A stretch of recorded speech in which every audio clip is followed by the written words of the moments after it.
Good morning, everyone. How are you all?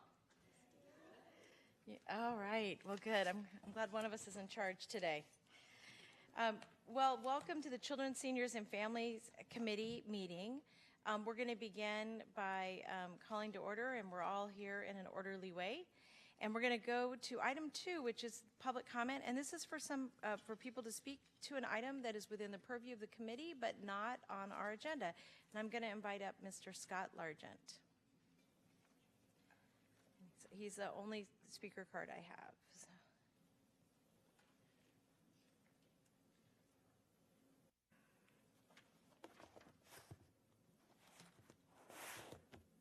Good morning, everyone. Scott Largent. I was back there kind of going through this book I found yesterday over in your family court. I kind of cleaned it up. I'm going to return it to the library today. It's a book from the early 80s, and it's about mom and dad don't live together anymore. And I found it near the garbage can, and it looked pretty tore up over there. I mean, somebody probably had a bad day in court. Maybe they threw it off to the side. Maybe they were getting very frustrated. This was back when a divorce took 3 to 6 months in Santa Clara County. So it was a whole different playing field. You kind of look through here, and it talks about mom lives here, dad lives here. They both have homes, and they both have their vehicles. And it's although it's sad that they're separated, it's still kind of pleasant to see the folks working things out for the child. So this was a neat book back then. Stuff we hand out now. I mean, I know this is about, eating fruit and doing the things right for children, the Potter the Otter collection, but we have a lot of these ones that are explaining things about family court down there. And we have a lot of stuff now that's on the Superior Court website. And I read it and I wonder, it's just sad. It shows a whole different landscape of letting these kids know that this stuff's going to go on for 10 years. And it's not, dad has a house, mom has a house, and they're doing this. It's just showing a war zone to these poor children. And you guys know I have a lot of problems with family court. I have a lot of problems with the divide and rule concept over there, how they're just annihilating the woman. I mean, that is primarily, 90% of it is annihilating women here in Santa Clara County. The spouse or the husband owned a business, and just because the wife wasn't actively involved all the time, they discredit her, and they just take everything from her. They give the power, the control of the business. It's just sad, and I met a lot of women that this is happening to. I wish more people would pay attention to family court. I started trying to attend all this stuff. I started attending our domestic violence councils. That's all a failure. Our court systems meeting, they have now, bless you, Rob. Bless you. Our court systems now has been suspended.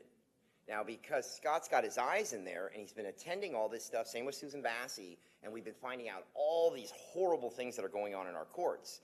They're just getting that one out. They don't want the public to see what's going on. They're prosecuting her for showing Brown Act violations at those meetings for keeping the public out. So this stuff is getting scary now.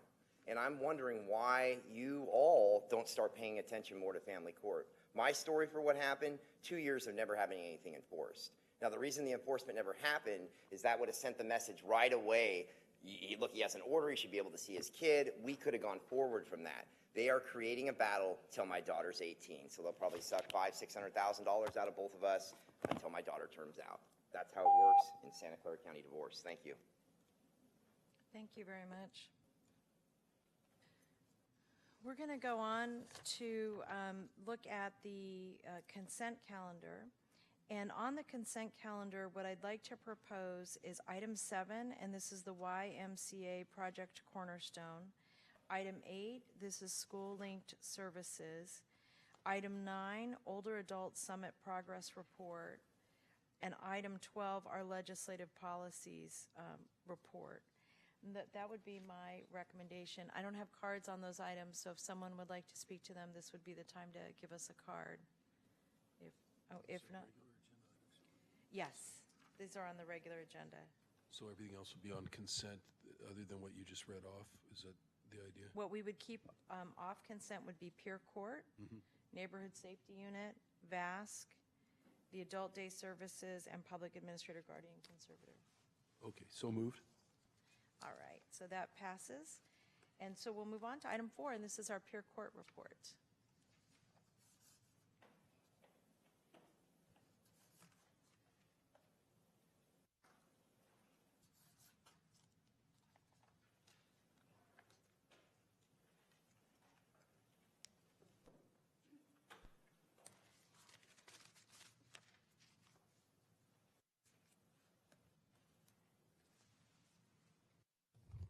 Good morning, everyone.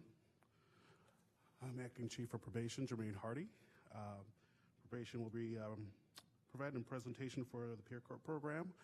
To my right, I have Program Manager Charmaine Moran, and also I have Deputy Director of Administrative Services Mario Caballero. And Charmaine will be presenting the actual presentation. Good morning, members of the board.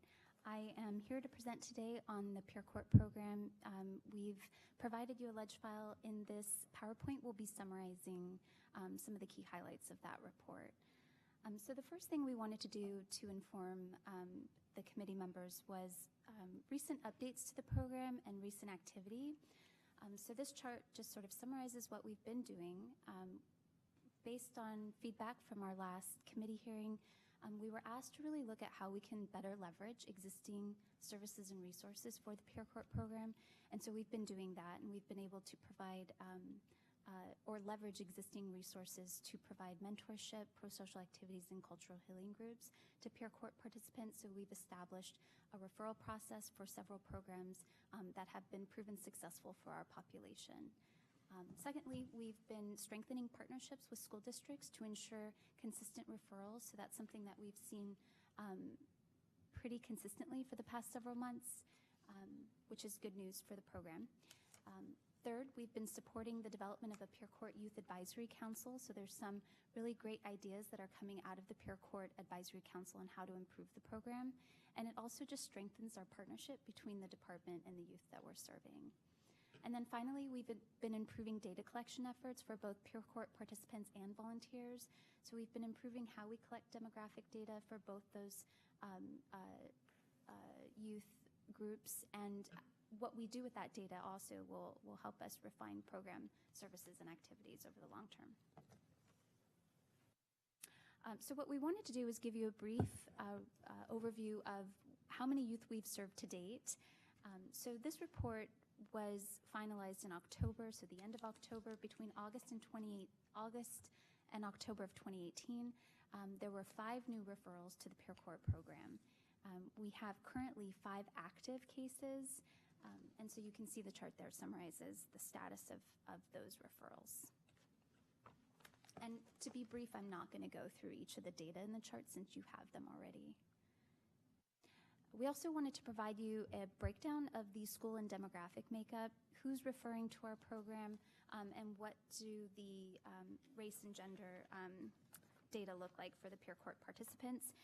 As you can see in chart 2, the top 2 school districts that are referring to the Peer Court program are Fremont Union High School District and Santa Clara Unified School District. This is quite different from the last time that we reported, where Eastside Union High School District was our primary partner. We've been able to really diversify who's referring to the program by improving our partnerships with various school districts, so that's good news. And then you'll see in chart 3 and chart 4 a breakdown of the Peer Court participant race and gender. Most of our participants are categorized as Latino, and we have a fairly diverse set of young people that we're serving in the Peer Court program, as you can see. And then gender, most of our Peer Court participants are male, so 64%. And those charts include both referred clients as well as active clients, so you can see the total there. All right, our volunteers, we were asked also to provide the committee a little bit more data on the youth that volunteer in the program. And so you can see chart 5 really summarizes the age and the race of the Peer Court volunteers. In total, we have an average of 43 volunteers. I say average because the way we count volunteer participation is if they actively attend or they attend at least one Peer Court hearing within the time frame. So between August and 2018, there was an average of 43 volunteers. So typically, when you go to a Peer Court hearing, you'll see anywhere between 25 and 35 youth there, which is a pretty good number of young people participating in the program. And then finally, if you look at where are the home schools of these youth, they're mainly coming from, Fremont Union High School District. So again, just I think that really speaks to how we've diversified our partnerships with different school districts. Some continue to come from Eastside Union High School District, but mainly the volunteers and the participants are coming from both Fremont Union High School District as well as Santa Clara Unified School District. All right, so the next steps, as we've submitted our ledge file, we've recommended a few changes, important changes to the Peer Court program based on a really thorough analysis of the way the program is structured and how we can better serve our target population. So our recommendation to the committee is that beginning January 2019, that Peer Court will transition back to the Prevention and Early Intervention Unit of the Juvenile Services Division. And we sort of highlighted some key justification reasons why we think that program will be better suited in that unit. First, PEI is sort of better positioned to improve the flow of referrals. One of the concerns about this program has been that we haven't been able to establish a consistent referral process. It's been fairly difficult to get schools on board, and we're constantly having to renegotiate that partnership. So by moving it back into PEI, we'll have a better referral rate, and we feel will just improve program capacity and consistency. And then finally, it'll allow us to sort of, this transition process will require that we reevaluate what is an appropriate referral and what should the eligibility criteria look like. So we'll be reevaluating that and providing more information to the committee on that. And third, what we wanted to inform the committee was that we will maintain the primary components of the Peer Court program. So really maintaining the essence of the program, having it being peer-driven, peer-led, and really establishing community partnerships that lead to better behavior amongst the youth that we're serving. And then finally, what we do intend to do is continue collecting data on youth participants as well as volunteers so that we're continuously looking at ways to improve the program. And we're happy to take any questions the committee might have. Yeah, thank you. Through the chair, can you just explain going back to the, quote unquote, going back to the PEI unit, how that will look or contrast to what we've been doing lately? I'm just asking for a refresher on that, basically. So, as you may remember, the program originated in PEI as a diversion program for youth who had been cited by law enforcement. In 2016, the department made a decision to move it to school-based because of lots of different changes that were happening with the law. And now we think we've learned that referrals were difficult to get when we moved to completely school-based. And so by moving it back to PEI, we'll be able to access those referrals of youth coming in with citations from law enforcement. Right. Stop 1 second.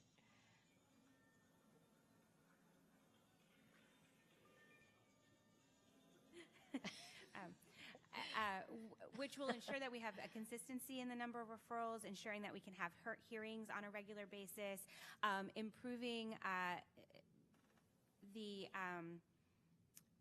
types of offenses that come to Peer Court. There has been some conversation about kind of lower things that actually aren't even law violations coming to Peer Court, and those not being as interesting, for lack of a better word, for the youth to participate in and handle. So this will allow us to, again, really look at that eligibility, who should go through the program, how is it truly a diversion program away from law enforcement. So what will happen while you're transitioning over?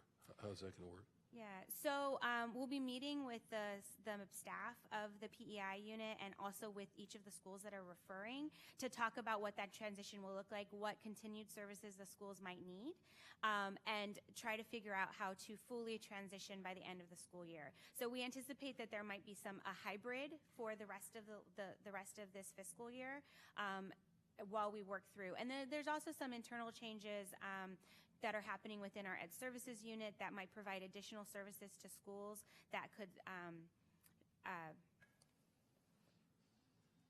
substitute for Peer Court.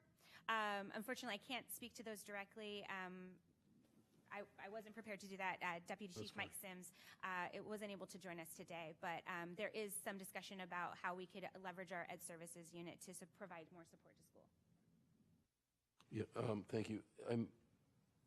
So, is there any reason legally, in terms of whatever confidentiality or anything else, that we can't do a hybrid on an ongoing basis? Meaning if now that you know, now that we have practice taking referrals from the schools for what may or may not be penal code violations,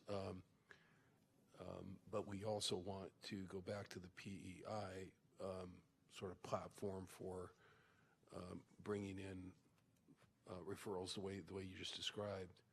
I'm just wondering why we couldn't do both or do them on some alternating basis if there's confidentiality issues. You know, one peer court is the PEI, the next, you know, while you're ramping up the referrals for the next PEI, you rotate in the referrals from the school the next session and just keep going like that, for example. I mean, it's just one thought that pops into my mind as opposed to trying to handle them all together.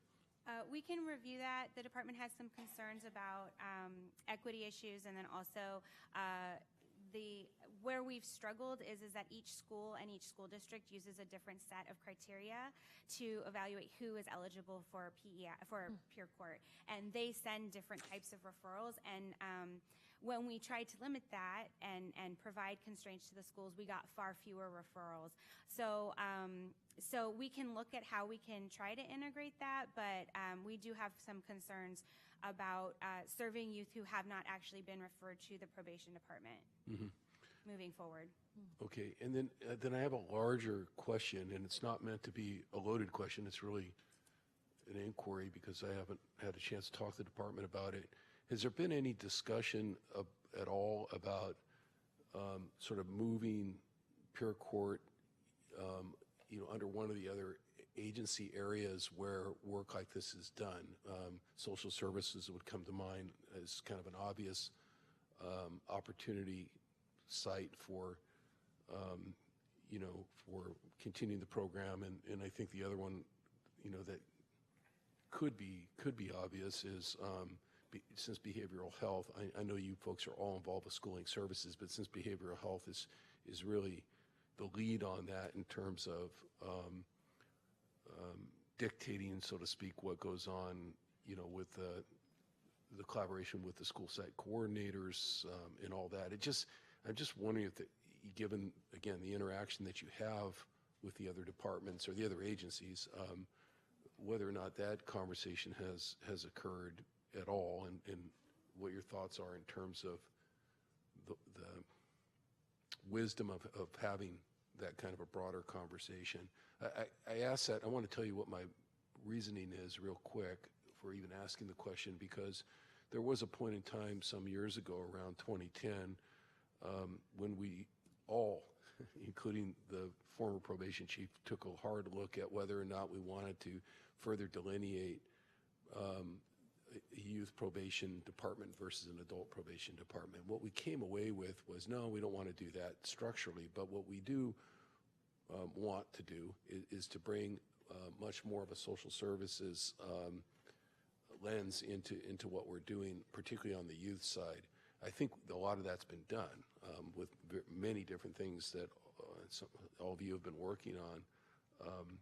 But that's where the question comes from, because sometimes I look at restorative justice, especially at these early low-level stages that you're trying to work with the schools, as much a restorative justice program that belongs on the social service side, because kind of what you were alluding to, the referrals may not even be penal code violations in the first place. So I'm not sure. I have an opinion about that myself. I'm more wondering if conversations have occurred and if you think they should. The department has not engaged in conversations with those two agencies specifically. We have in the past had conversations with the district attorney's office, who had shown some interest in potentially running the program. We're happy to have those conversations. We're happy to do those with your office because, you know, ultimately we want the program to be successful and to be what the board envisions a peer court being. So if it's better suited to be in a different department, we're happy to support in any way possible. Well, that's great. And I don't know the answer to the question myself. Like I said, I don't have a solid opinion about that. But maybe rather than, you know, maybe the proper way to handle that process-wise, and I'll think about it some more after today. I'm happy to receive the report today, you know, and kind of move on with the thought process. But maybe the way to do that is a formal board referral that asks for that kind of work to be done, because it's a pretty heavy workload assessment, to ask people across agencies to get together and, and do that kind of work. And I think I'm assuming people at the county executive's office itself and the agencies would prefer to see some kind of a board mandate to take that kind of a look in addition to everything else you're doing. So that's just one thought in my mind process-wise. I greatly appreciate the work that you have done in the calibrating that you're suggesting. I just want to say, Supervisor Chavez, as the chair of the committee, I think this, notwithstanding what I just said about, this other big 30,000-foot look at where to ultimately house the program or how to take advantage of some of the other School Link stuff, I like where you're going with this. I do think that if you're experiencing those kinds of issues, almost trying to herd cats with so many different school districts that are out there, it may be easier to get the diversity that we want just by going back to the PEI, and then you get whatever geographic diversity, ethnic diversity, economic diversity, just whatever comes up through the system, you're always going to see that. I think on the PEI side, at least that's my general experience. I used to walk into juvenile hall and ask the kids, how many of you are from East Side? And about a quarter of the hands would go up. How many of you are from South County, Gilroy, Morgan Hill, whatever? About another quarter would go up. And you just keep going like that, and you'd see, not that we want anyone incarcerated, but the fact of the matter is that people coming through that side of things tend to represent, a lot of natural diversity, more or less. And the other thing is the mentoring. I know we've talked about that, and you've gradually tried to increase what we're doing in that regard. I think it's so important. I'm glad to see the continued progress working with the two agencies that you're working with to do that. I think there's just this pre-custody, if they're not sure that's exactly the right way to put it, but there's post-custody mentoring that I think, based on everything I've seen in conferences and symposiums and just observing, what goes on at juvenile hall and the ranch, that's really good, and it's in-house. It's what we do and what you do, what the department does, and then there's this sort of external mentoring that needs to go on for those that are out of custody, to keep them from tripping up again. And I just think that's a whole piece of this restorative justice work that we need to continue working on. So I don't want to make a speech about that. I've said enough about it, but I do want to express my gratitude that you've continued to work on that. And like I said, I don't have any final opinions on any other restructuring other than what you've indicated here. So we'll just give some thought to whether or not to ask for that additional analysis to be done. One last thing I would ask for, because I know as of now there wouldn't be another major progress report like this coming forward until late next year, or at least August of next year, as I understand it. It would be interesting, I think, to go look at the few peer courts that exist, not all of them, but to have a spreadsheet that at some point, and we could get that off agenda, if that can be done in-house. It just basically does a comparison of the peer courts that are out there standing up next to ours, meaning how are they getting their referrals? Source of referral, volume handled.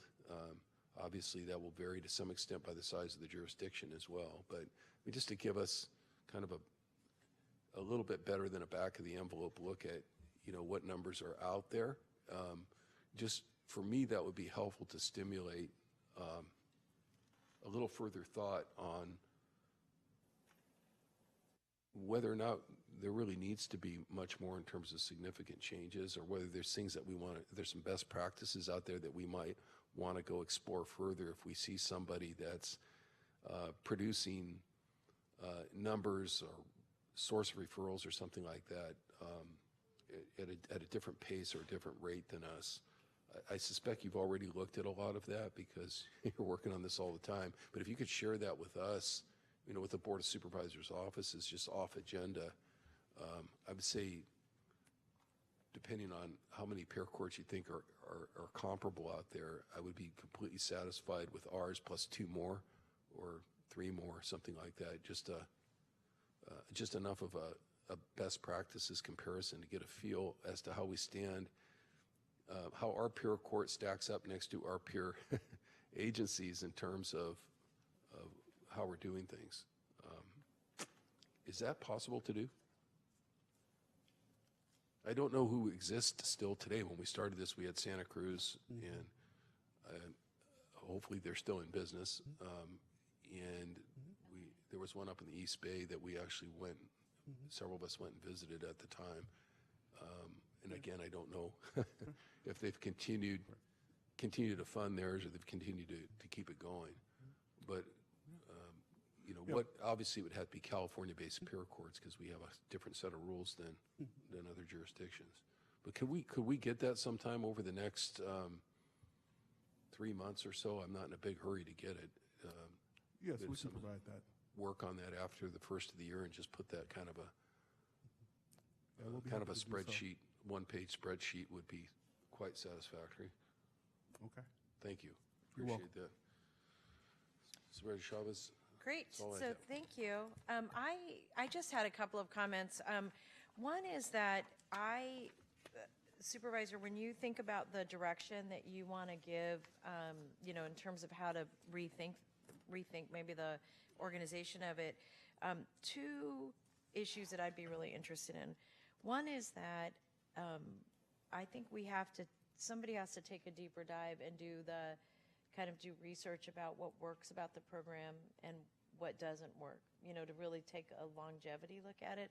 And the reason I'm interested in that is that I heard a young person talking about their experience, and it was really very powerful. And I thought, oh, that's really amazing. And then we went to go take a look at it at our office to see what were the kind of outstanding peer courts and what did the research tell us. And the research is really scant. There's not been a really comprehensive look. And I'm not suggesting we do that for the country, but at least if whatever investments we make, that we add a research component to it and pay for it. Because Lincoln Law School's, at least from the report, is A partner. partner, and they've got volunteers, but there's nobody. Anyway, I'd like to take a much longer look at it. And the second thing that I was interested in thinking about is, of our nonprofit partners, if we think this is a way to be able to, again, based on research, determine that there may be a broader set of cases that can be taken, especially given that the options for activity afterwards are pretty broad, like mental health and FLY and a bunch of other organizations. But it also occurs to me that it may be something that if the research demonstrates that it works, and by doing that research we refine our approach, that it may be able to longer term play a much larger role in the way we're looking at justice reform in the county, but that may require us to look at partner organizations that have a lot of experience with young people, even outside of our own experience. Because one of the interesting challenges I think we have is around, if the objective, which I like about this, is the idea behind it is to keep kids out of the formal justice system by having one more bumper, then maybe what we need to be thinking about is how to make that bumper a more significant deterrent from the main show, so to speak, in terms of our criminal justice system. Yeah, I agree with everything that you're saying in terms of continuing to look at what to do, how to do it. I think in a nutshell, it's fundamentally a restorative justice program, and it's fundamentally a diversion program as well. On the restorative justice side, I think that the operative word there in this case versus other kinds of restorative justice programs, including community circles, is the peer operative word. So it starts to take on a little bit more of the dynamic of group therapy or a 12-step meeting, as opposed to just you did something wrong and here's here's what the community thinks you need to do to make amends. It's literally a community of peers. It's adolescents inquiring as to what were you thinking, and that is a powerful thing. The downside is trying to figure out how to do volume with that model, because it is it's a labor-intensive process, because the other and kind of final thing that you're trying to achieve with these programs is sort of an experiential piece of it for the kids who are volunteering. And not only are they there trying to do this almost therapeutic interaction with the person who's going to make a commitment on their own back to them to go take some actions, which will hopefully lead to no more reoffenses and a healthier kid in terms of the offender. It's creating this experience around people who at that age are just starting to think about, do they want a career in the justice system? Do they want to be an attorney? Do they want to work in a probation department someday? I mean, this is exposure that isn't really well built into our California state curriculum in our schools, absent this kind of a program. And I think, ironically, that's the part that slows it down a little bit in terms of trying to do volume. There's this logistical piece of, you got to have a jury and you got to have trained kids who are trained in being sort of quote-unquote prosecutor and defense attorneys and so forth. So it's a lot more labor intensive than just trying to run a bunch of cases through a community circle of folks in the community. I think, based on what I've seen of those those different models, one, you can go a lot faster and get perhaps similar results, maybe not as deep, maybe not as transformational at times, but you can get good diversion numbers out of just using community circles. The problem with all of 450,000 kids, 28 school districts, I mean, I think this is where they're running into basic issues, bandwidth issues.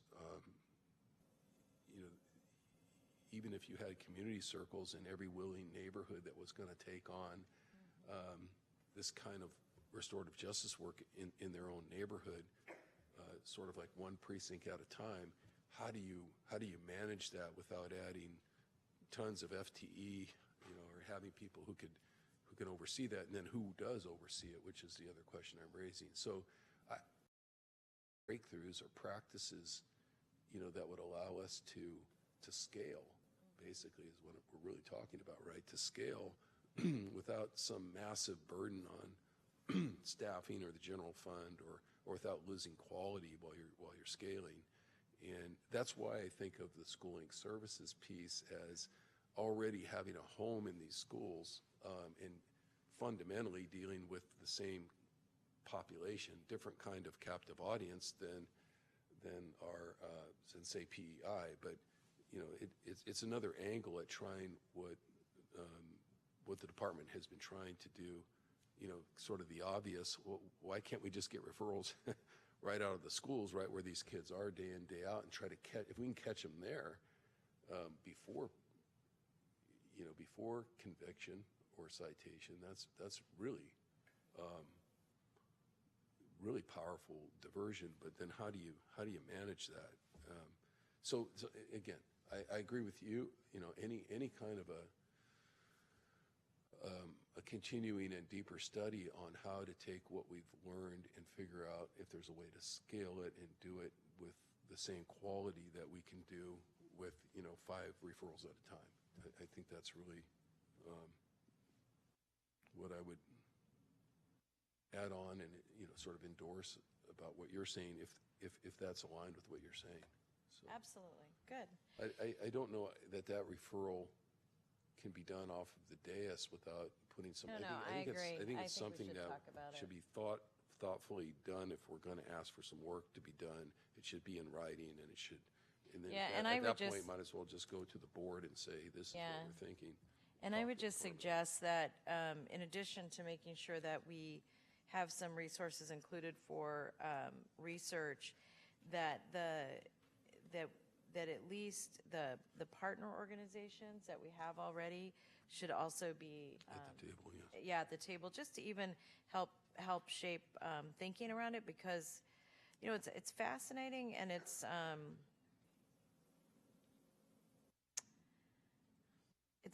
there's a very interesting opportunity, and it's just, but you're right. Although I agree with everything you said as well. All right, so we'll accept the report. Thank you very much. This was very helpful, and I think you're going to see more work to come on this. So both congratulations and sorry. All right. So thank you very much. Then we're going to move on to item 5, and that's our neighborhood safety unit. Same group. Are you our team 2? You're staying? Is that why no one ran away? All right. Good. Same team. Should I just start? Yes. Okay, thank you. So this is our quarterly report to the committee on the activity of the Neighborhood Safety Unit. Our presentation today is going to cover performance overview, but really what we'd like to draw the committee's attention to is some of the highlights of our community safety survey results.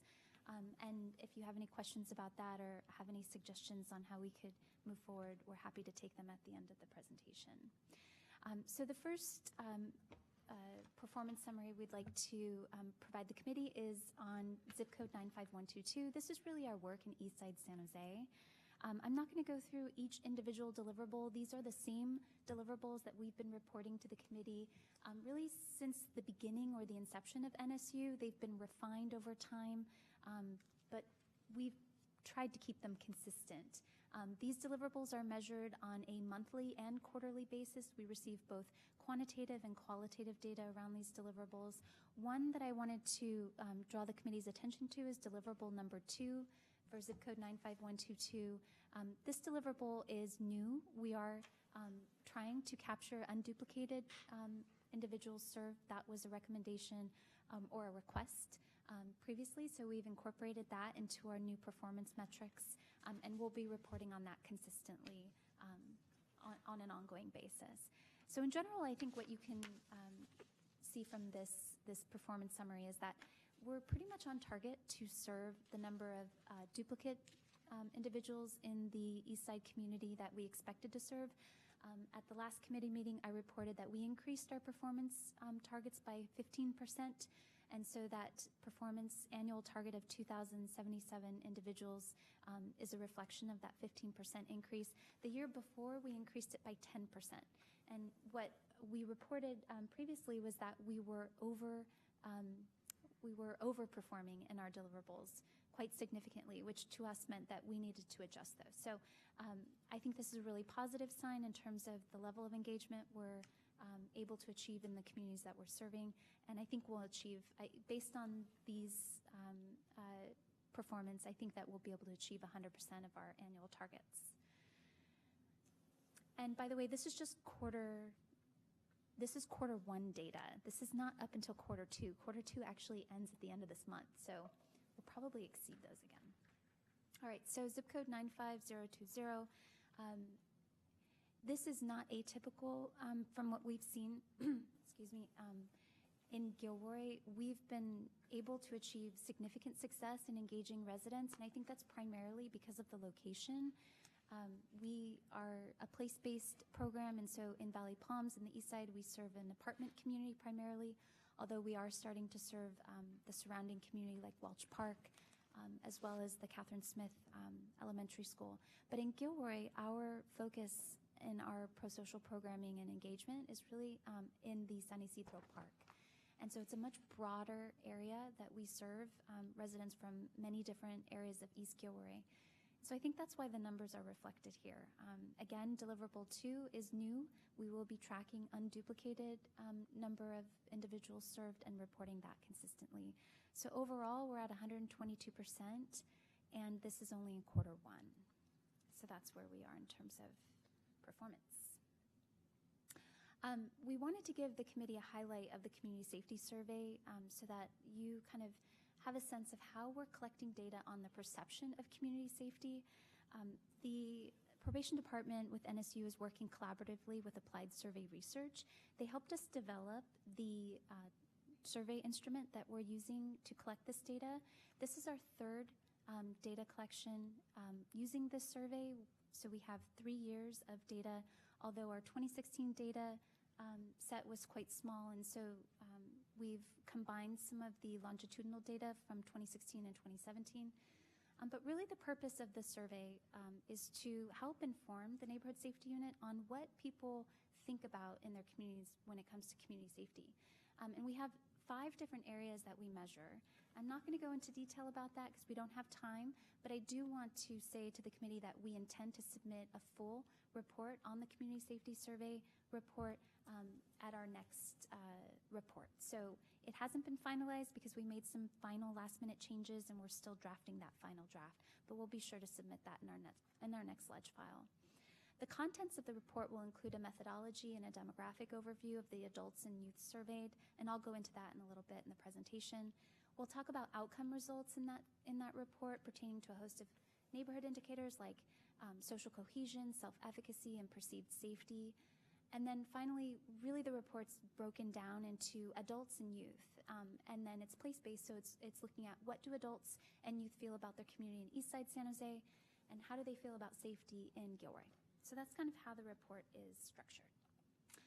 But we wanted to give you the highlights, and so to give you a sense of how many people we've surveyed, our evaluators have asked us to hit at least 250 people per community so that our measures are statistically significant. So we have 355 adults we've surveyed over both communities. 211 were from Gilroy and 144 adults were from Valley Palms, so pretty equal in terms of the number of adults surveyed. And then we surveyed 176 youth, 86 of which 49% were from Gilroy and 90 or 51% were from Valley Palms. And the charts here kind of summarize the age and gender of those respondents. But what we didn't summarize in this PowerPoint, which we wanted to mention, was the methodology we used to obtain the data. The survey instrument is primarily provided at community events. And so this can be at National Night Out. Oftentimes we survey youth in their school setting. And so we would go into a classroom like at moms, grandmas, etc. Okay, so a few highlights we wanted to draw your attention to that again will be provided in more detail is highlight number 1 is really about informal collective action. So not just about how people perceive safety, but what do they do when something is happening in their community? Do they call the police? Do they inform their neighbor? Do they reach out to somebody? That's really the essence of informal collective action, is how are they responding to violence in a positive way in their community? And so what we found is that most participants from both Gilroy and Valley Palms do report experiencing a sense of social cohesion in their neighborhood. However, most never talk about crime. So if you ask somebody, do you feel safe in your neighborhood? Most in our survey indicate that yes, they do feel safe. But if you ask them, well, do you talk about crime with your neighbors? Do you call the police? Do you engage with police about crime in your neighborhood? And most will report no.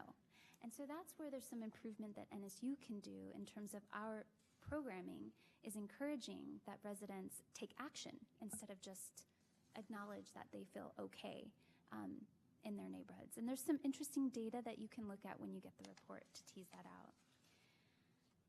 And so what we've done is we've broken that information down by both Gilroy and Valley Palms, but overall what we see is that most feel safe in their neighborhood, but most don't talk about crime. So that's kind of the takeaway.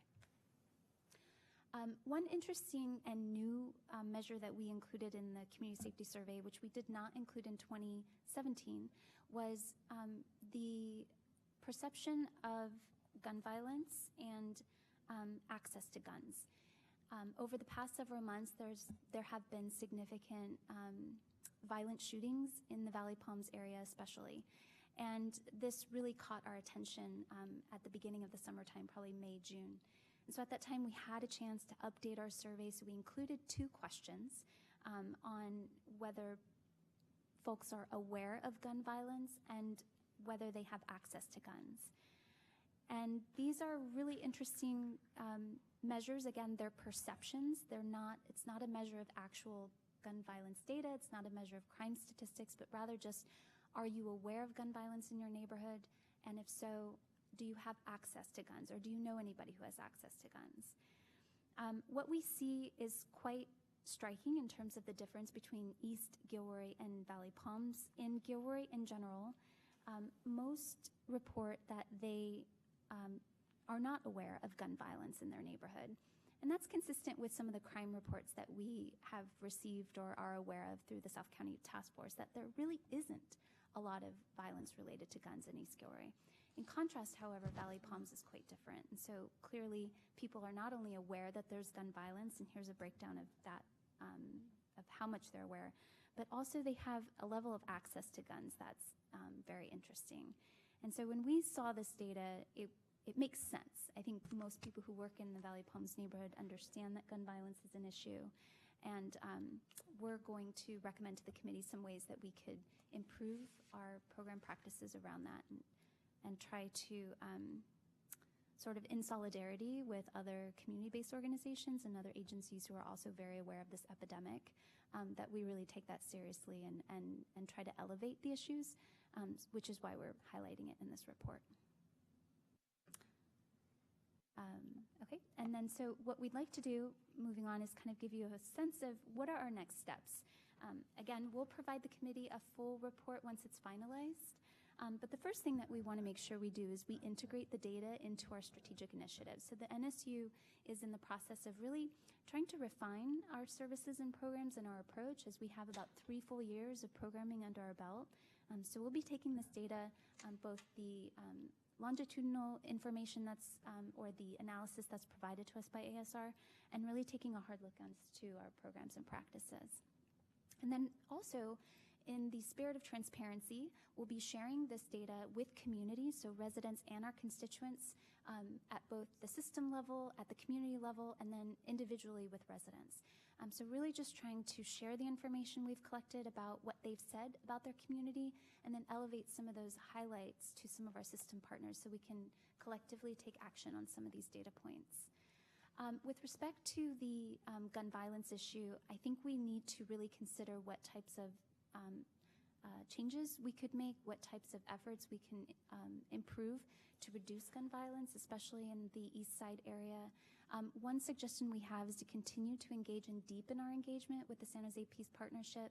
There's a gun safety committee that I sit on, and our deputy chief also sits on the leadership committee of the East Side Peace Partnership. That's one way to do it. We're very open to other ways, looking at how to decrease that rate of both access and awareness of gun violence.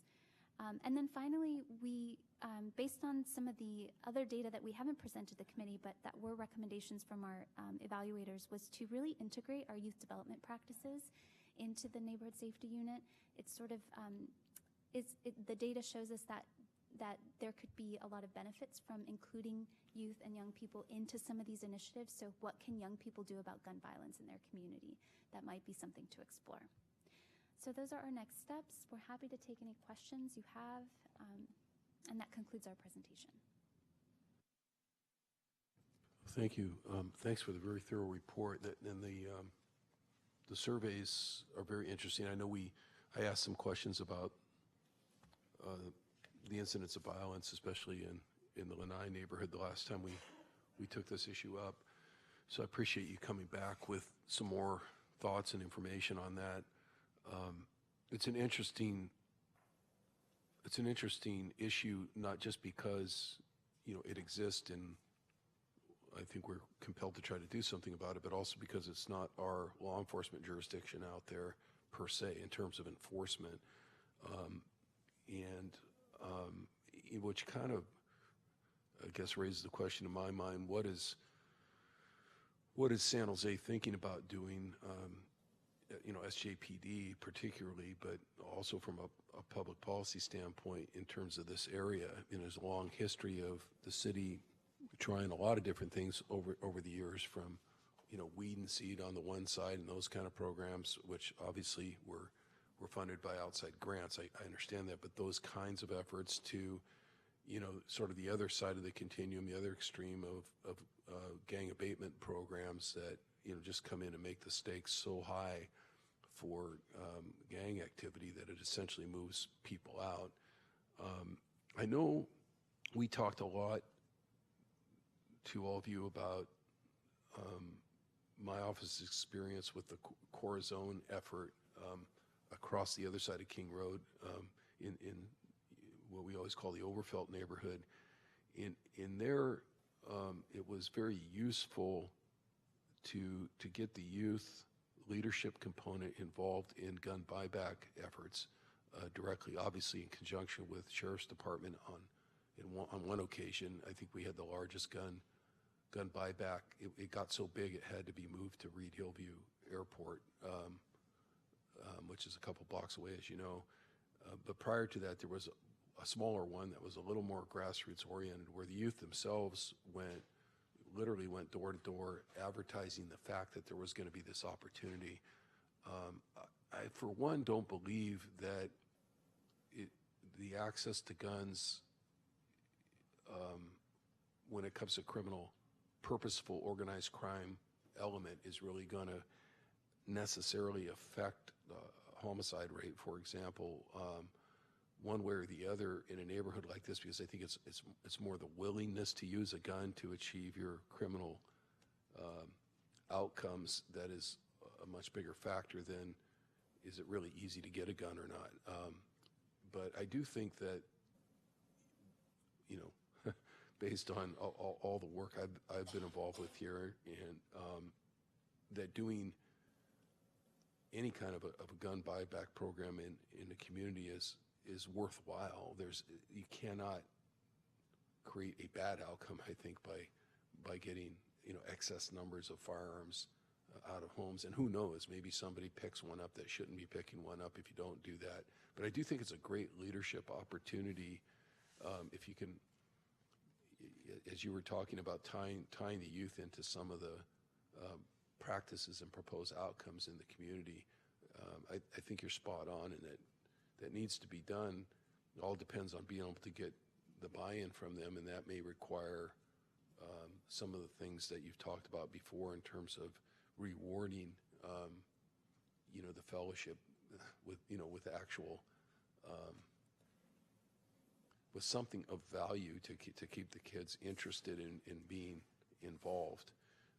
So we're happy to continue those conversations from our office. It's not that we have ever had, our experience is the one right way, but we do have some experience, in that sort of very narrow area of how do you get kids involved in being part of the solution in the neighborhood. If you can do that, if nothing else, it's going to send a strong message that something's going on out there. But it would be interesting to know what San Jose, what SJPD thinks about what next steps are, given what I suppose is sort of a higher level organized crime, gang activity type of combat that's been going on in the neighborhood. It's really beyond anything we can specifically do here, but we certainly should be encouraging them to use all the tools in their toolbox to come in here, given the work that we are trying to do, and given the things that we are capable of doing, and doing the mentoring and youth leadership and family buy-in that you've taken to such a high level at this point, to make sure San Jose knows that it would be very important for the community to have, whether they say it or not in surveys, given the work we're doing, to have the best tools that they have focused on this area. And I don't know if you have if you can fill us in before we move on to the next topic today on any conversations or any thoughts that you have, based on your involvement with the Peace Project or the Mayor's Gang Prevention Task Force, or just working indirectly or directly with Chief Garcia on what's going on in this area. It would be helpful to know. Sure. So I think one of the main things is that we do have a coordinating council meeting coming up that Charmaine is organizing, where we want to present these findings and then talk about what the next steps should be and get sort of. I think this is the piece where the alignment and the of the various initiatives that are happening across the county and across the various cities is really important. And I know the Mayor's Gang Task Force is also working to align sort of regionally what's happening. And so I think the more we have those conversations and we look at very specific data in neighborhoods that are showing that they have an increase in either perception of gun violence or actual gun violence, that we then sort of really define roles and responsibilities of each of the agencies that are participating in these collaborative efforts to understand how we can move the needle on this and increase safety. So we're definitely having those conversations. Charmaine is engaged in all of those initiatives pretty intimately, and so we're working to figure out like more concretely what we can do as NSU moving forward to support this, but then also what are our partners bringing to the table so that we can have, because as you just said, and some of this is not NSU's role in the community, some of it has to belong to the police, some of it has to belong to community. I think the other great thing is getting that youth voice in here about what things they see, and community voice. One of the amazing things about NSU has been this empowerment of community to go and advocate on their own behalf for things. And so sharing this with them and then getting their best thinking about what they think would work in their community is what we want to do next. Right, that's great. And I do think, I mean, I don't know if it's exactly what you were calling out, but with the 24 youth willing to answer the survey on the Lanai side or Valley Palm side about what experiences they had, is to me is sort of predictable, but also telling. I mean, it's hard if people are steeped in a culture of violence, in the street rules are sort of built around that, so to speak, or embedded in that same culture. It's pretty tough to get a straight answer from someone. Are you carrying, or do you know someone who is? We've had some success in the schools asking that question again, in more of a School Link Services way. Maybe it's because kids feel more safe or isolated, or they're at school and they need to answer the question or whatever. But the numbers we've seen in some of the schools in the area kind of spike right off the charts. It's almost 100% will answer that question one way or the other, that they've either carried themselves or they know somebody personally who does every day to school. I think we sort of know that anyway. I mean, it wouldn't have mattered what the survey said exactly.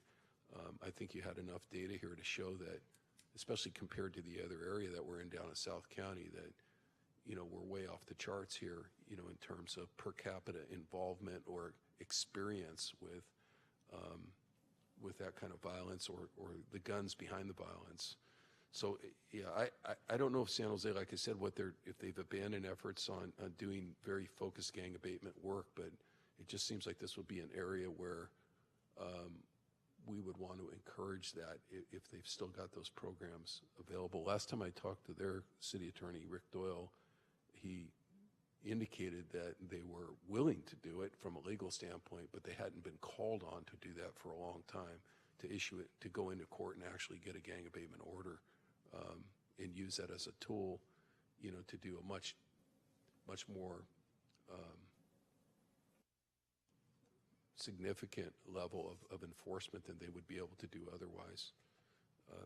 Please fill us in if in your conversations with them you can get a feel for what they're thinking about, using some of those old gang abatement tools, either off agenda or next time we see you. And I'll do my best to check in with them again on that too. That's all I have, Supervisor Chavez. Just one quick follow-up to that. Do you know the answer to the question that Dave raised about what the city is doing right now? I I can speculate to some degree. So NSU does collaborate with San Jose PD on multiple levels. Both the captain and his lieutenants attend our safety committee meetings, so in the community, as well as our technical team and the coordinating council. So the captain that oversees the Foothill Division has indicated that they're increasing suppression efforts in the Valley Palms and the Foothill area. We've seen significant activity of suppression efforts, especially in, not the Foothill, in the Foxdale area. One of the interesting things about gun violence, and some of our staff and partners have become more aware of, is the relationship between the Valley Palms neighborhood, Poco Way, which is another nearby community, apartment community, and Foxdale. So there is a gang rivalry that exists, that has existed for decades. And there's, I think, a now growing understanding that we as service providers really need to understand what those relationships are so that we can better fill the prevention gaps in those communities and sort of align both suppression efforts with prevention. Because what we've seen in the past is that San Jose PD would do suppression efforts, but there was nothing left in the community for them to access.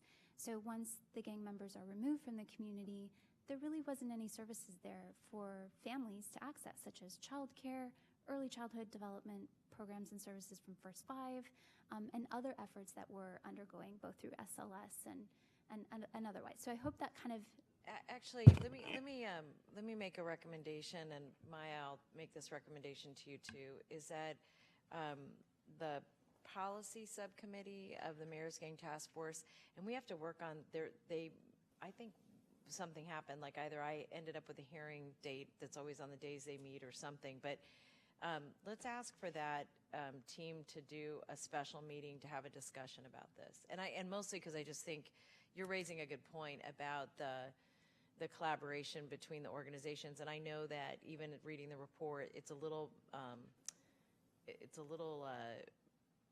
hard to understand whose role is what, and that's not a bad thing. I think it's that a lot of people are trying to help, and so I think we're all kind of stepping on top of each other. But this may be an opportunity for us to frankly take the strategies that you're using and blend them with the Project Crackdown, whatever the new name of the new thing is, really blending them together for a longer term impact. Because I think the one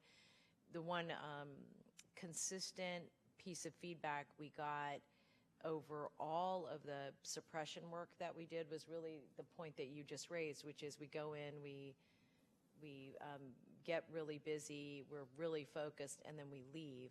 And it's not just childcare, it's like the leadership, even the convening, is if we haven't left a structure in place, then we haven't really done much, but erased some risk for a very short period of time for the community. So in any case, we'll work with the city of San Jose to just put that, to do a special meeting of that subcommittee, and I don't know what rules they have about that, but let's see if we can do that. All right, thank you. I don't have anything else. Dave, you're good? Yeah. Thank you very much for the report. Move to receive the report.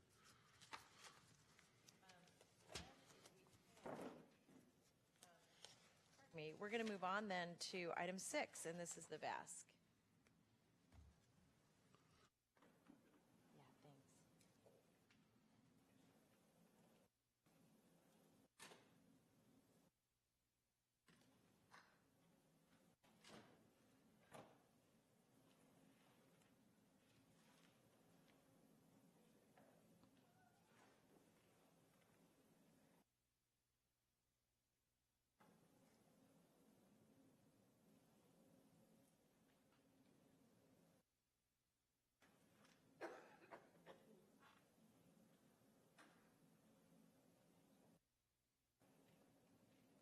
Ready when you are.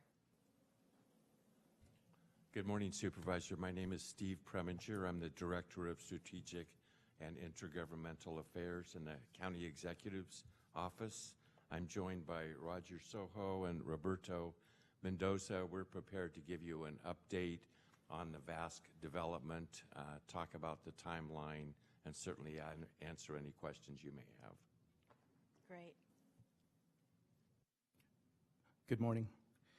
Roberto Mendoza with Facilities and Fleet, Capital Project Manager, with the status report on the VASC.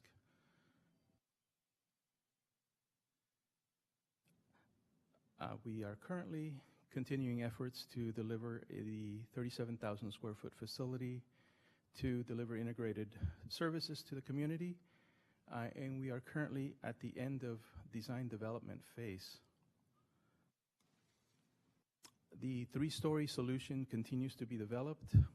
Our first floor major spaces support the senior nutrition program with a full-service kitchen, along with fitness and multi-purpose rooms, computer access, and a triage space for targeting social services.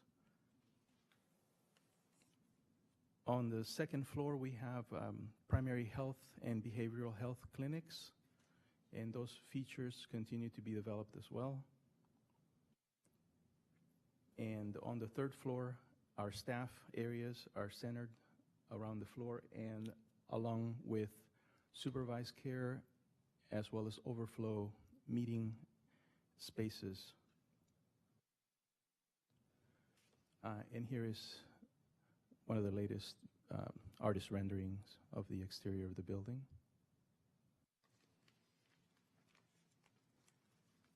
Per our schedule, our published schedule, our project continues to stay on track.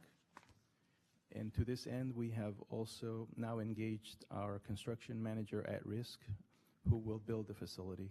Thank you very much. Any other comments? We're looking forward to our next community meeting in January. Can you turn your mic on, Steve? Sorry. I'm new at this. We're looking forward to having a community meeting in January to get input on the next steps, hear what the Vietnamese Americans and other community members think about the progress to date. So just a couple of questions, and these are more broad questions. And Roger, I'm really not sure who I'm asking this question of, so if you could help me. One thing I would really like to get is a more detailed timeline of how we know we're meeting progress to that 19 deadline, or when we're going to break ground and then be under construction. And I wonder if you could help me understand maybe a method for doing that. So I want to make sure I understand your question. You want to understand how we're going to meet that January date? Or? No, what I'm asking is when we look at the timelines, they're pretty broad, and there's good punctuation around the month of when we're doing, meetings and the like. But what I really want to understand is what method could we use for the public to know that we're on track, and what are the public benchmarks we think we're gonna want to let people know that yes, groundbreaking is going to happen, and this is when we think construction will happen. Because some dates can slip for odd reasons, as you know, and I just don't know a good way to explain that to the public about where we're at in the process beyond the community outreach meetings. I think part of that is we're using the website to publish those dates and trying to keep those up to date. We can still step up to more communications if we're starting to see things maybe moving or not off target. But as far as for us, those are the targets we're moving towards, the target dates. We're not aware of any significant changes. We can communicate that more with the detailed schedule that's desired. Yeah, I think on the milestones, I don't know if there's anything in between here that we would need to be aware of, because they're pretty broad milestones, and I just don't know the answer to that. Again, from a public engagement perspective, I'm just not sure. I'm just not sure about how to talk to people that we're moving forward, because I think one of the challenges is, and I know this, that from the architect and from everybody, all of you who are working on the ground, there's a lot of activity happening really behind the scenes. Is there a way to make any of that behind the scenes activity more, more measurable? We probably can do it. So during the design phase, they're usually broken into different phases, right? There's a conceptual phase, a schematic phase, design development, and construction documents. So we can provide progress on those 4 steps if that helps. Then at least give you some progression as to are we at the beginning design, middle design, or towards end design. So we can do that during the bidding advertisement phase. That's a fairly short period of time, about 3 months. We can also provide some measurement of progress.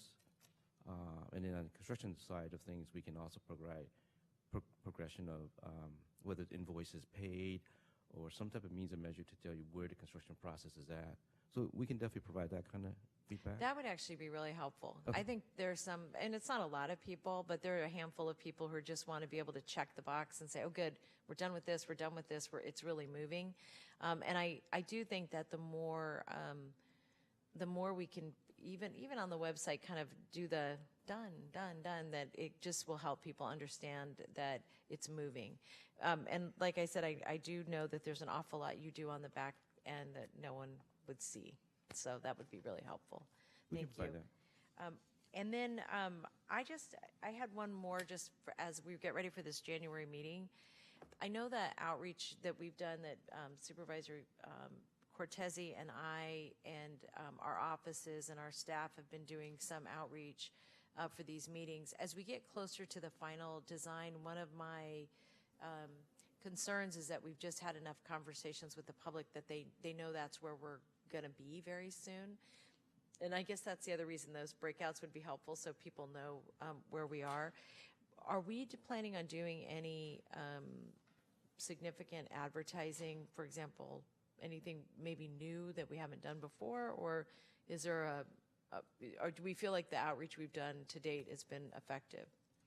I think if we plan a little better, we can do more social media and find ways that will help reach the community, asking the community what's the best way for us to reach out to them, and plan to spend some money to make that more effective than we've done in the past. And can you remind me, and I'm sorry I don't know the answer to this because I feel like I should, did we do radio last time?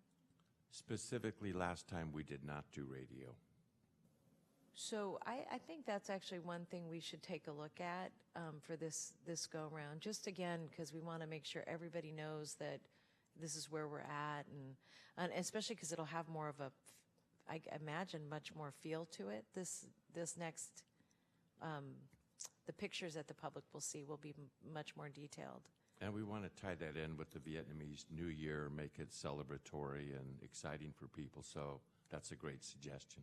Great, and I would just ask if you could work with Amy in my office and Tevu in Dave's office to iron that out, along with the staff, would be really helpful. Sure. Great, thank you. Those are all my comments and questions. Do you have, you're good? All right. Thank you very much, gentlemen. The mics. We're going to move on to item 10, and this is our Adult Day services. And if the staff who's going to be reporting on that could come forward, would be great.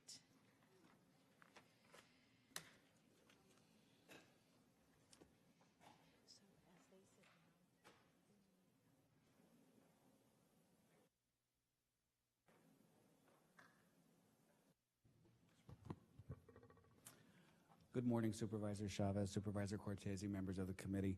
My name is Jim Ramoni. I'm the Director of the Department of Aging and Adult Services, and we're here this morning to come back after initial presentation of this report at the October CSFC meeting based on some questions asked by Supervisor Chavez. So what we wanted to do is highlight, first I'd like to respond to the questions that were posed at the October meeting, and then from there we would be open to any questions that you might have.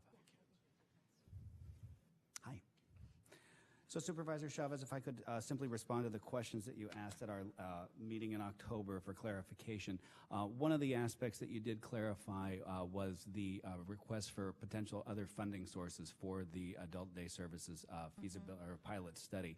We were directed to look at funding sources potentially through the Whole Person Care Initiative as well as the Mental Health Services Act. And we did reach out to Behavioral Health and Health and Hospitals for clarification.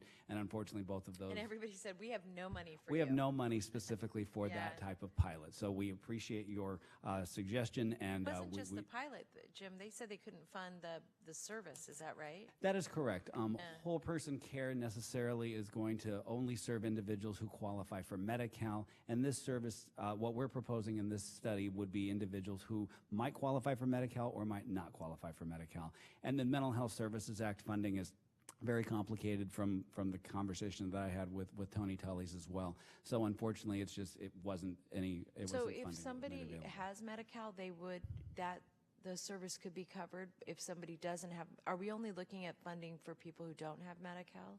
There are individuals who could qualify for participation in this program who would qualify for Medi-Cal. And Tyler, I'm sorry if I could introduce Tyler Taylor with the Senior Care Commission.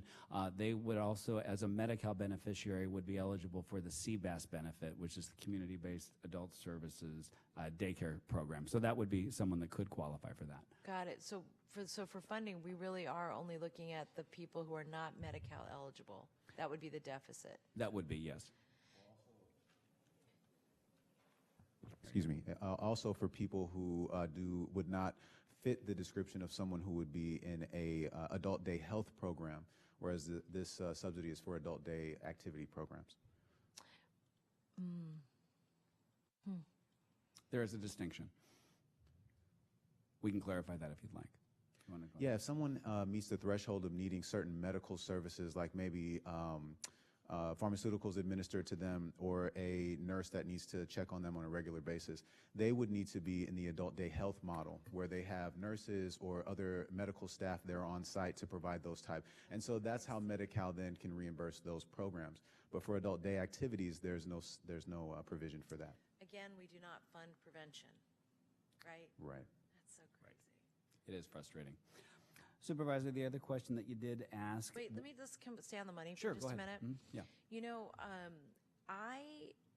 I wonder, and I don't have a good solution to this. I'm really just spitballing this, but I wonder if there would be benefit to us sitting down and having a conversation with Assemblymember Kalra about whether or not it's possible to embed some funding for these types of programs, not just the pilot, but maybe the pilot plus. And, you know, both because of his senior position on the senior, I think he's the chair of the senior commission. Long-term services and support. Yeah, I mean, like that it's worth us having this conversation with him. And then the other question I would have, and I really do not have an answer to this at all, but at some point, the county is going to have to take a look at all of the assets that we have that are providing the medical side of services for people in our community, and looking at how, as an institution, we're going to be funding the prevention side. And it's not just this. There are lots of things that go into the category of prevention. And frankly, even if somebody has been in medical services but is healthy enough once they recover to go back to activities, maintaining them in that activity obviously means that they're going to have a longer time of not going back to the hospital. So at some point, and maybe I'll just ask you, John, if you can think about this. I do think that as the board dives into the implications of purchasing these hospitals and how we're thinking about our long-term health environment, that it's kind of it's a bright line, but kind of not a real line relative to prevention. And I do think programs like this have to be considered. I don't have an answer to that, but even if we think about how we're going to make our own investments to make sure that we don't lose money in the hospitals, it's going to require us to think a lot more. I mean, not that we would. I think we're in good shape, and I have confidence in Dr. Smith and the team that's looking at this. But I really think from a long-term perspective, the prevention part of it is we have to get a grip locally, and because no one else is going to do it, not the state, not the federal government, except we should bug Ash Kalra. So, thoughts about that? Absolutely. I do agree with your comments, at least as it relates to the acquisition of the two hospitals that you referenced. Certainly in the near term, you know, we're just focused on more the logistics of the transition and sort of stabilizing the situation. But also, as you mentioned, in the long term, this presents a number of opportunities for the county and the community in terms of how we design a comprehensive health system for the community, and to the extent we can embed some of the aspects that you referenced related to prevention in that overall community model, I think there's absolutely room for that. Thank you. You were going to go on to the next question. Sure. So the other question that was posed at the October meeting was regarding what type of financial sustainability, or what was any consideration of that. Our response to that in coming back 2 months later is to highlight that ultimately what we're trying to secure with ultimate funding for this subsidy is also to secure a vendor that would be responsible for actually running this pilot program. And in our RFP that we would develop, hopefully that we could implement as early as July of this next year, we would be asking the proposed vendor to be proposing as to what type of a financial sustainable model they would be proposing in terms of additional grant funding or other revenue sources that they might consider. I mean, but honestly, Jim, if we can't figure it out, how are they? That's totally unfair. I agree that it wasn't the best response that I could come up with, but at the same time, we recognize, and the Senior Care Commission, as we were talking about putting this request forward once this study was finalized by Dr. Parrish, was that we are looking for the county to commit to this initial funding of this pilot. I mean, I think it can be a game changer with respect to offering slots to very, very needy individuals who would hugely benefit from this service. Not only the individual, but the family caregivers that often could go back to work or could have necessary respite. And so our initial conversation and ultimately what we put forward was that this would be a general fund request initially. Yeah, I guess what I think is putting it in an RFQ to tell someone else for how to help us fund it is not, it's just mean, because it's not, I mean, it's hard. They're going to come back and say, the general fund, and or Right. we got to get money from the state. But which is why we should just take the responsibility to go down the Ash-Kalra lane. Mm-hmm. But I guess one thing that I would be interested in better understanding is whether or not there is anybody in the country that's really made a transition to investing more resources in prevention and has seen results in that. And I don't know if anybody has done that. I mean, I feel like, especially as it relates to senior care, I don't know if you all have any, like if we have any partner organizations or agencies in different parts of the country that we think have been thinking about, aging in a much broader way than we have at an earlier stage. Supervisor, what Dr. Parrish did highlight at the end of her report were several models that she had identified in research that we should consider taking a look at. One locally, of course, is the Institute on Aging here in San Francisco that has a model that was considered, as well as an intergenerational adult day services model out of Milwaukee, Wisconsin, and then a cooperative adult day program again in San Francisco. So we could look to those as with respect to what their successes have been and how those might be able to come back with respect to some funding resources. That would be great, but I think maybe this falls, Bob, under kind of the bigger picture vision you've had about how the county can be really moving forward on prevention overall. Yeah, no, it definitely does, but I would also say that this is a nut that other states have cracked, and part of, I think, the conversation that needs to happen is, where California is at in terms of its Medicaid state plan, things like that. I think it's definitely possible to do this because other jurisdictions have. It's not so much prevention, but we're talking about this particular type of service. It isn't? This is not considered There's prevention? distinctions. I don't think that folks have done it as necessarily as with a prevention lens. Oh, it's just as a service kind of thing. It wasn't part of a greater prevention strategy in terms of what other states have done. But there's plenty of examples out there, and the heavy lift here would be just approaching the Sacramento bureaucracy of talking about state plan issues and opening up the plan and funding for that. Excuse me, if I could just get a little bit back to where we're at locally. I realize this is a much bigger issue than what, or could be a much bigger issue. But this inventory and the study that was conducted was really focused on the existing framework. What is actually happening? Where are the gaps? And what is needed now? And so I definitely love the idea, and I think our whole commission would have, of looking at the state and talking to other partners about what we could do. But I think the proposed subsidy model that we have here would help our existing ADS programs to not just with prevention, because prevention is one side of what we do, but we also deal with people who are at the end of life who just don't fit into categories that are able to be moved along the continuum of healthcare. And so we do provide services for people who have no other options. And what this subsidy will do is not only provide the supports for those who need it in their families, but also for the ADS providers who need to remain active in the community and stay there to provide those support services for the community. Yeah, and I So- don't want, we have to move forward, so I'm supportive of moving forward. okay.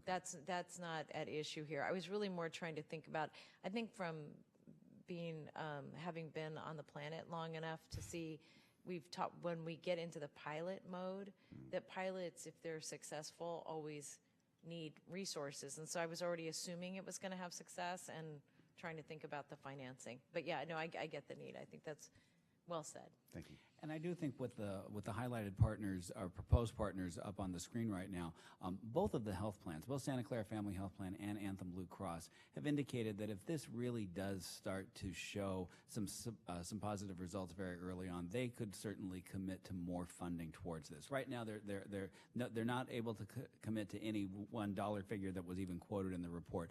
But both of the health plans have indicated that with success, this could be something that could be a definite model that they would like to highlight and move forward with. Great, thank you.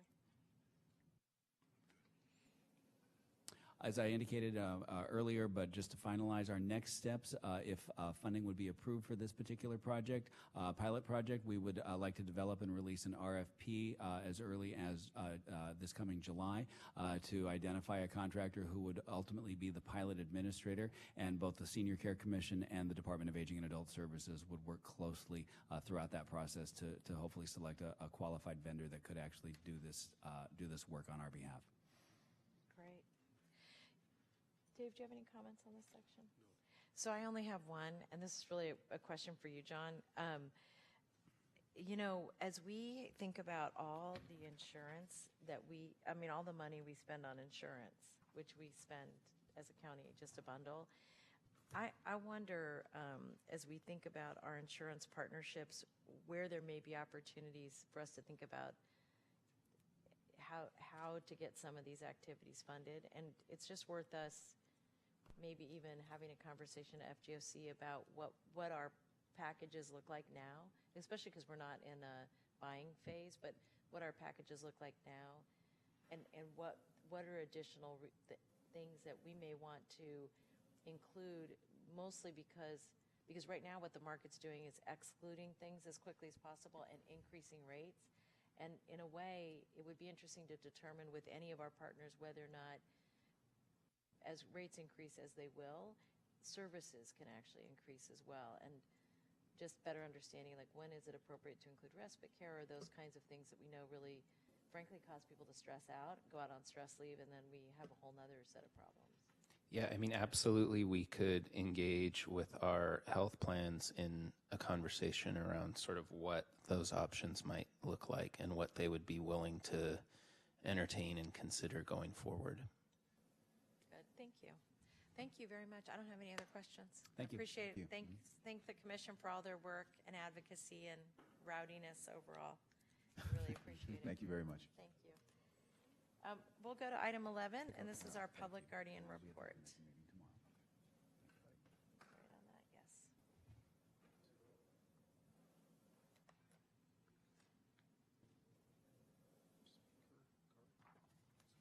No, this was one from Scott.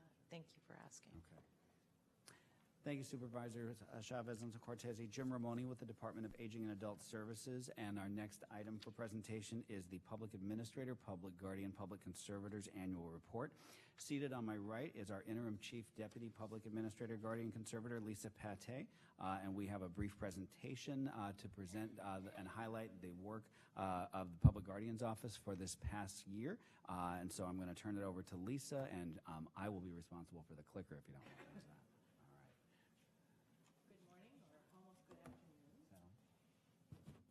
There we go. Okay. So good morning. And so, of course, the Public Guardian has so many great things we want to talk about, but we're going to highlight four fairly quickly. One is verifying our inventory process. And so PAGC, or the Public Guardian, maintains a large warehouse where we store and we safeguard our conservatee and decedent belongings. So all of the inventory in that warehouse is documented and it's put into our computer system. and then we verify that on a yearly basis. This year, we did a thorough review of our business processes and our verification process, and glad to report that we are doing everything we say we're going to be doing, and we're doing a great job. We've updated procedures to make sure that the verifications are as we say they are, and that the items in the warehouse are where they say they are. So we're very proud of the verification process, which will continue and which we will continue to improve upon. So the other highlight we wanted to talk about was our toolbox, which is really a resource depot. This is something that the Public Guardian's Office we hadn't had in the past, and in 2016 we had a group of volunteers from all the different programs that came together, put together a toolbox for resources for the staff. And we went live in July of 2017. Why we bring it up here is because we've added so much more to this toolbox. It's been a fantastic resource for the staff. We have links to judicial forms. We've updated forms from 1990s. We added our procedures in here. We have training modules in this toolbox, and other PowerPoints and revisions to forms, procedures, etc. And we continue to add community resources. So it's been a fantastic resource for the staff. Another highlight for the Public Guardians this year has been improving and enhancing our training for staff. We have a new hire induction, which sounds very simple, however, not so simple in the Public Guardians because we do so much different work with decedents, severely mentally ill, and probate clients. So we have an induction, which is about 8 weeks, 2 times a week. The staff meet with all different supervisors or professionals or experts in that area. We're very proud of the induction. We also put on a Public Guardian conference. We host it for all of the Bay Area every year, where our own staff is mandated to go. It's been very, very well received. And we get about 15 local counties who attend this Public Guardian conference. And the last thing I just want to highlight in the training issue is we actually have worked with staff development, and we have e-learning online now for anyone who wants to know what does the Public Guardian Office do. You can get a brief overview through an e-learning, so we're very proud of that. The last highlight is going to be the revised brochure. So believe it or not, the Public Guardian's brochure that we were using was from the year 2000. And so proudly, in 2018, 18 years later, we have updated, revised, jazzed up our brochure. So we have a new brochure for the Public Guardians, which we use for community, especially when we go out and do trainings or people are asking, what exactly does the Public Guardian do? Can you help my mother, my neighbor, that kind of thing. So we have a few goals for 2019. We continue to improve. Although our property and our verification of inventory is really come a long way, we're going to add a quality control into that whole process. So that's our goal for this year. We also still have hard copies of our files. So there are 2 options for scanning systems, and we are going to spend some time researching and figuring out which is the best system for us to use and hopefully scan documents into either our computer system or a separate system, but get everything scanned and stop using paper as much as we can. The last goal is our Embrace a Senior, we want to put it into combined giving. So Embrace a Senior is a project that we have done. This is our 3rd year where we ask for and are able to get donations from our community. Fidelity and the veterans have been really great collaborators with us. These donations go straight to our clients. So right now, for this year, for the holidays, we will serve and be able to provide at least 300 gifts to our Public Guardian clients. We're going to add this to the combined giving campaign in case anybody feels like that's a great place to donate. And like I said, with Fidelity's help, we'll probably also include a Facebook page where if people outside of the county or others want to donate, they can donate straight through Fidelity. They will take no percent. All the money will go to our Public Guardian clients for the holidays. Thank you. We're open to any questions, and I know from Supervisor Chavez that we did receive some questions yesterday. Before we do so, I would simply like to acknowledge Christina Cunningham, who is seated in the back of the chambers, our newly minted retired Chief Deputy Public Guardian, who wanted to come and show her support for our annual report. So thank you, Christina.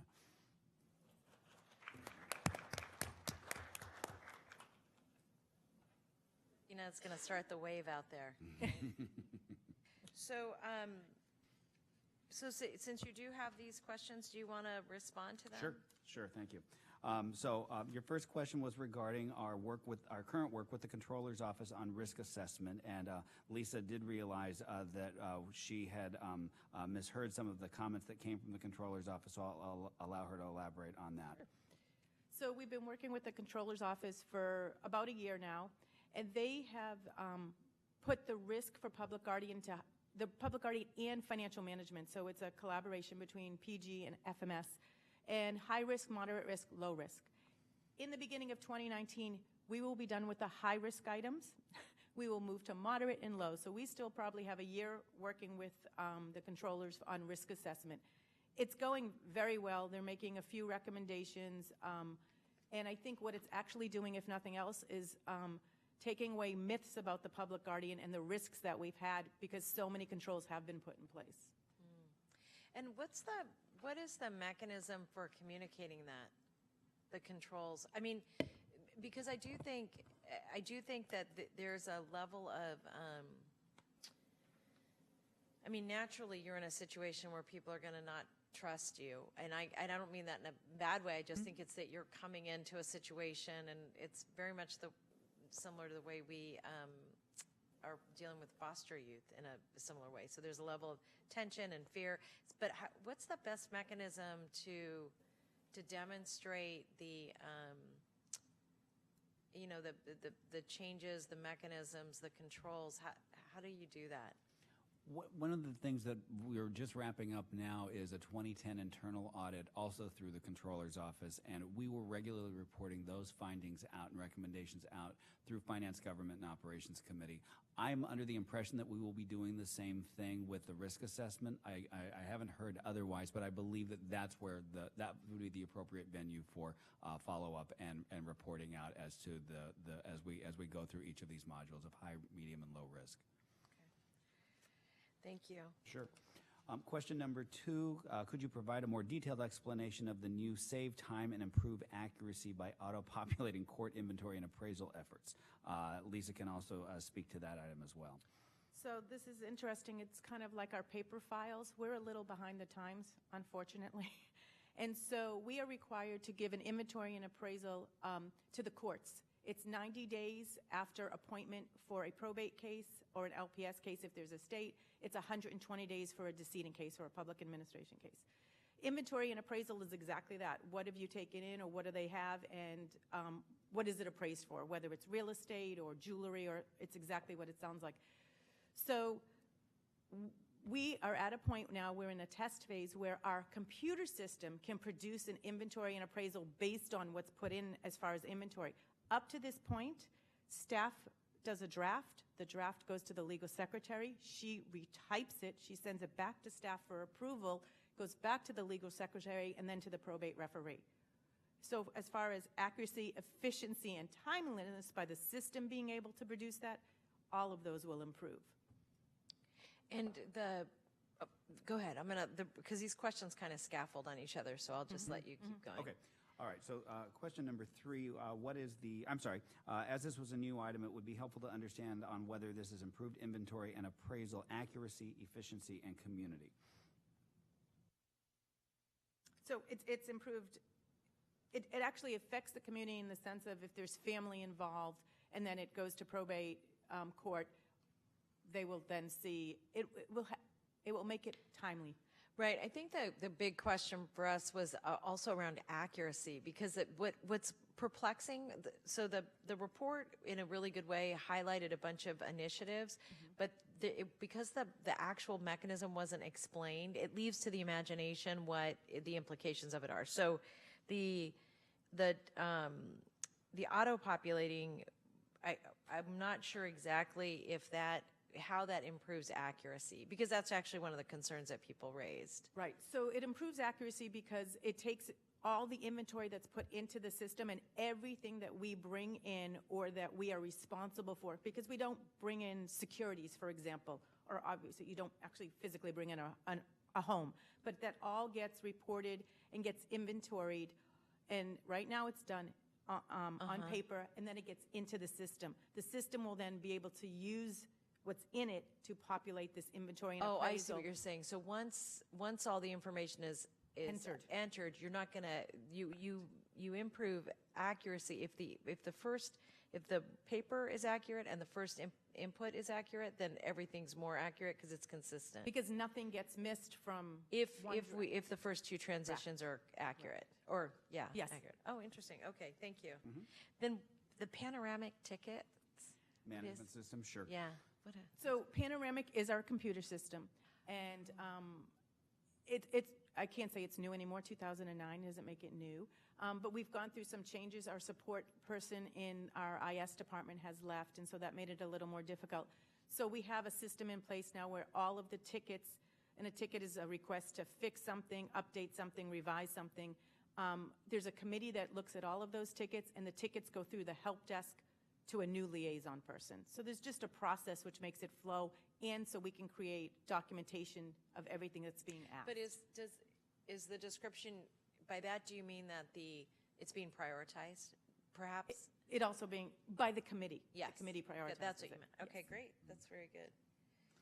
Supervisor, you also asked a question about the type of work that the unit-based team has performed, or UBT.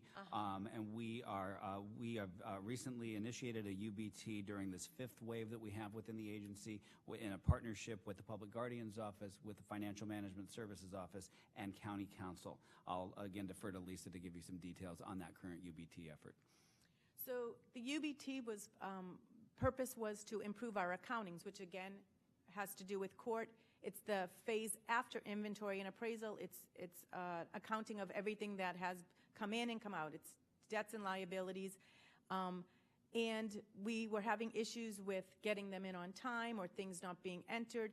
Inventory and appraisals have to be filed with the court, endorsed, and given back prior to an accounting.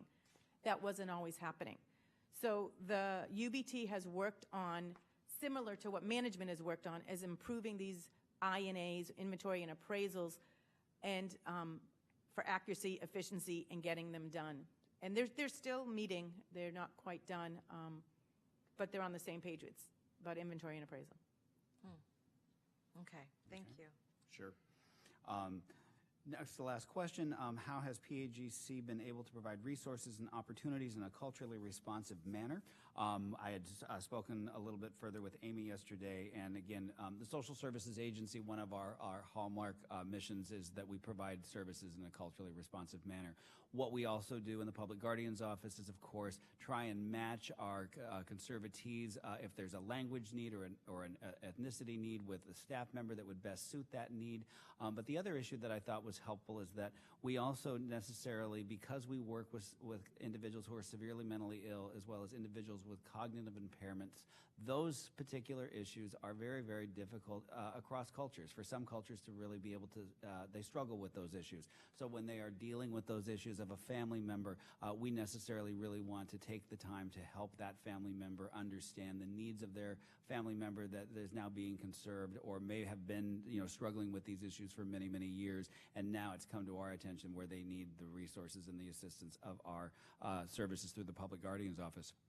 What we necessarily do is we offer a variety of trainings around cultural issues through the county programs, as well as we do host a regional public administrator guardian conservator conference every year here in Santa Clara County, as well as send staff to the annual public guardian conference that's hosted in a variety of areas around the state.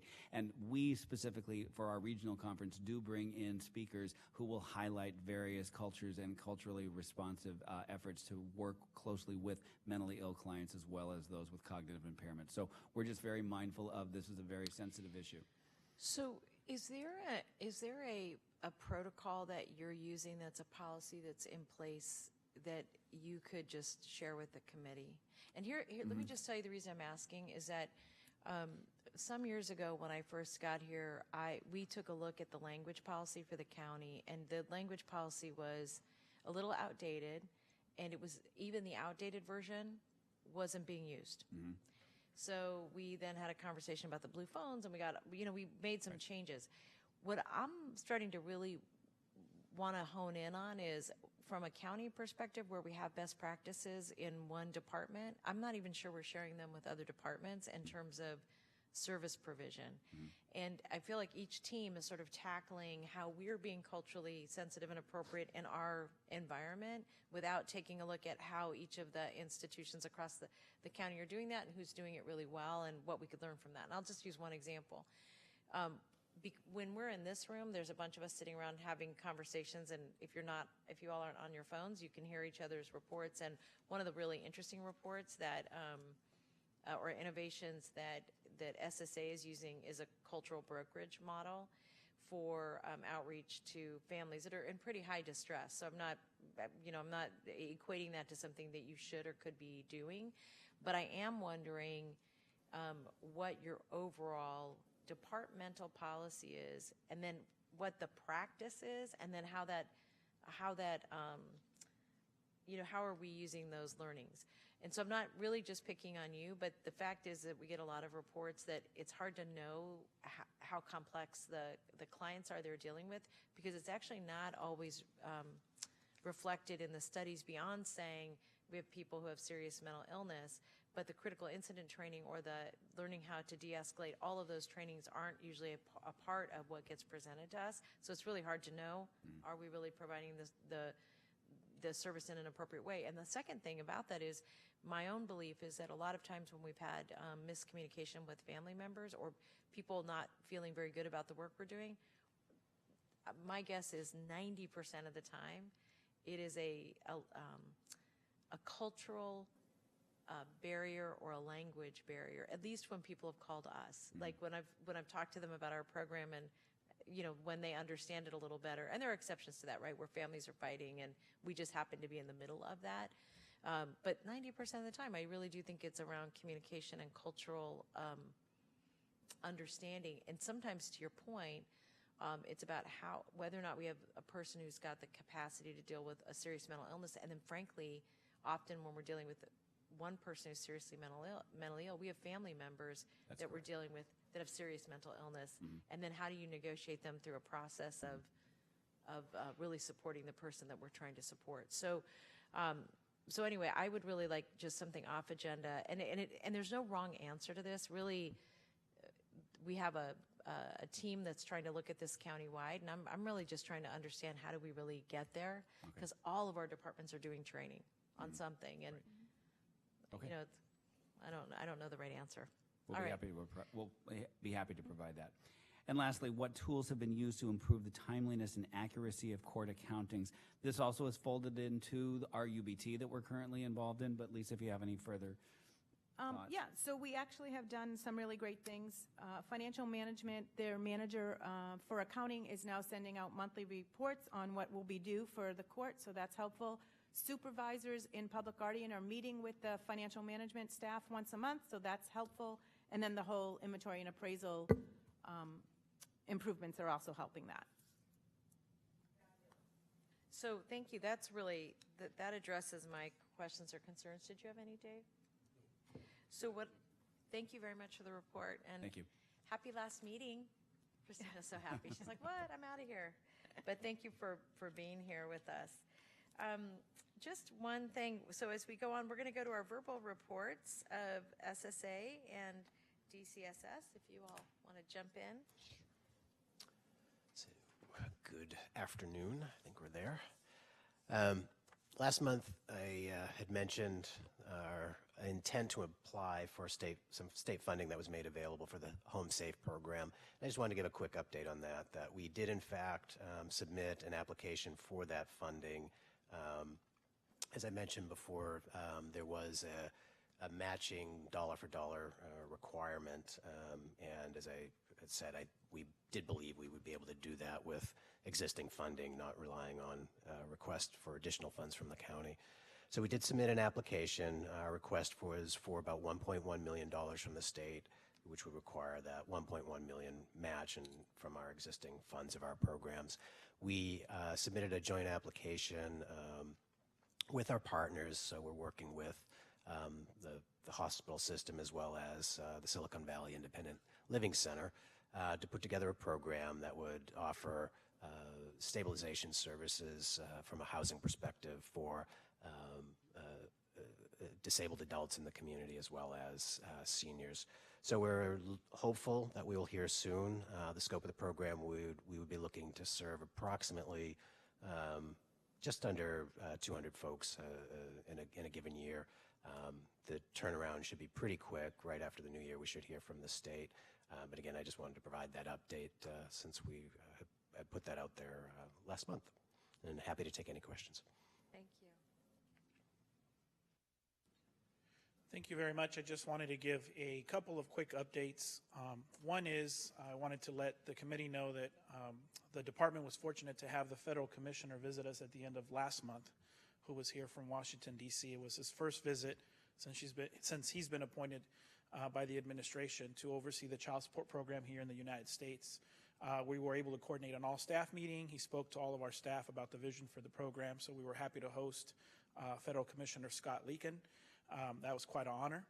The other thing I wanted to mention was that I have been appointed to our state association, the Child Support Directors Association's Legislative Advocacy Committee, along with 10 other directors from other counties across the state of California. The chair of the committee is a director from Sacramento. The purpose of the Advocacy Committee is going to be to focus on the review and analysis and response to state and federal legislative proposals, administrative regulations, and review the impact on the administration of the child support program here in California and among the California counties. So as our work continues in that committee, I will continue to report out on that along with any other updates. That concludes my report. Thank you very much. And I just have one closing comment, and that is that we are going to be meeting now on the third Wednesday of the month instead of the second, and our next meeting will be January 16th. And so for those of you I don't see, Happy New Year, Happy Holidays, Merry Christmas, Happy Kwanzaa, Hanukkah, everything you do to celebrate, celebrate with great joy and safety. Thank you, everyone.